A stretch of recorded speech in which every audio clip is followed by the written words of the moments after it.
Le congrès de Thiobon a pris la résolution de reconstruire la grande mosquée du village pour un coût global de 65 millions de francs CFA. En attendant de réunir toute la somme, l'édifice a été démoli et pour l'instant, le village ne compte que sur les cotisations de chaque habitant, d'où cet appel. On envisage dès novembre sa construction, de faire la fondation.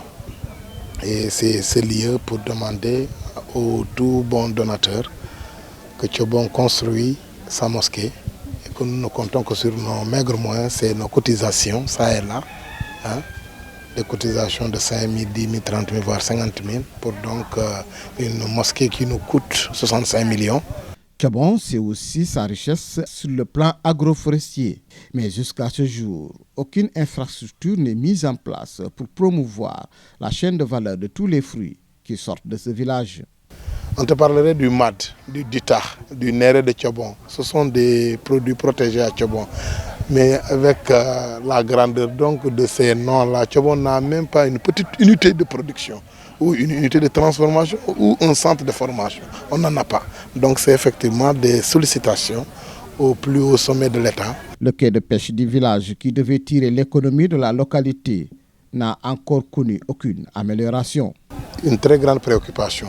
Quand on te parle de Thiobon, d'abord on te parle du poisson. Le poisson de Thiobon est consommé au-delà des frontières de la commune de Kartiack.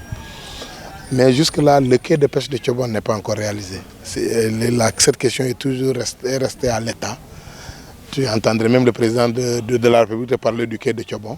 Et jusque-là, le quai n'est pas réalisé. Les autorités municipales de Kartiack sont conscientes du poids économique que représente Thiobon dans la collectivité territoriale et comptent promouvoir toutes les potentialités existantes dans cette localité. Thiobon fait partie parmi les villages qui regorgent des ressources halieutiques importantes, à part Kafountine et Cap Skirring.